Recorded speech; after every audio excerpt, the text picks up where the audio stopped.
Share করছি করলার ring fry recipe. ফার্স্টে একটা করলাকে এর মাঝখানের বিচির অংশগুলোকে বাদ দিয়ে এভাবে আমি রিং রিং পিস করে কেটে নিয়েছি।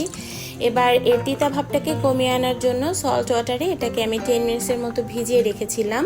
10 মিনিটস পরে এগুলোকে আমি একটা ট্রেতে তুলে নিচ্ছি। আপনারা চাইলে স্ট্রেনারে স্ট্রেন করে নিতে পারেন। ব্যাস, এবার হচ্ছে আমি ড্রাই স্পাইসেস অ্যাড করব। কিছু মরিচ গুঁড়া, হলুদ গুঁড়া এবং সল্ট, আর কোটেশনের জন্য দিয়ে দিব কর্নফ্লাওয়ার এবং বেসন। চাইলে কোটেশনের জন্য আপনারা এখানে চালের গুঁড়াও ইউজ করতে পারেন, আর চালের গুঁড়া দিলেও আসলে অনেক বেশি ক্রিস্পি হয়।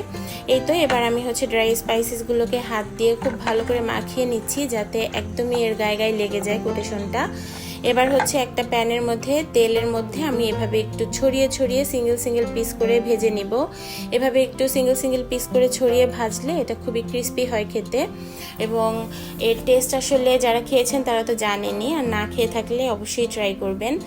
আমরা অনেকেই আছি, যেমন আমি নিজেও হচ্ছে করলা খাই ঠিকই, কিন্তু এর অতিরিক্ত তিতা ভাবটা পছন্দ করি না, যার জন্য আমি দেখা যায় একটু বেশি করে আলু, ছোটো চিংড়ি দিয়ে ম্যাক্সিমাম টাইম এটাকে ভাজি করি। আর এভাবে ফ্রাই করলেও হচ্ছে একদমই তিতা ভাব থাকে না, এটা খুবই মজা লাগে খেতে। আর যদি একদমই ভাজার সাথে সাথে ভাতের সাথে ট্রাই করতে পারেন, তাহলে দেখবেন যে এর ক্রিস্পিনেসটা কত বেশি এবং আসলে টেস্ট অনেক বেশি ডিফারেন্ট। এই তো হয়ে গেছে, আর কিছুই না, খুবই সিম্পল একটা রেসিপি, বাট খেতে খুবই মজাদার। এবার জাস্ট গরম ভাতের সাথে আমি নিজেও খেয়ে নিচ্ছি।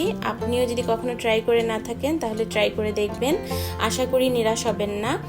আপনারা যারা এখন পর্যন্ত আমার ভিডিওটি দেখলেন তাদের সবাইকে অনেক অনেক ধন্যবাদ। যারা অলরেডি সাবস্ক্রাইব করেছেন তাদেরকেও ধন্যবাদ। আর আজকে যদি ফার্স্ট টাইম আপনি দেখে থাকেন তাহলে আপনার কাছে একটা ছোট্ট রিকোয়েস্ট যে আমাকে সাবস্ক্রাইব করে রাখবেন। ধন্যবাদ।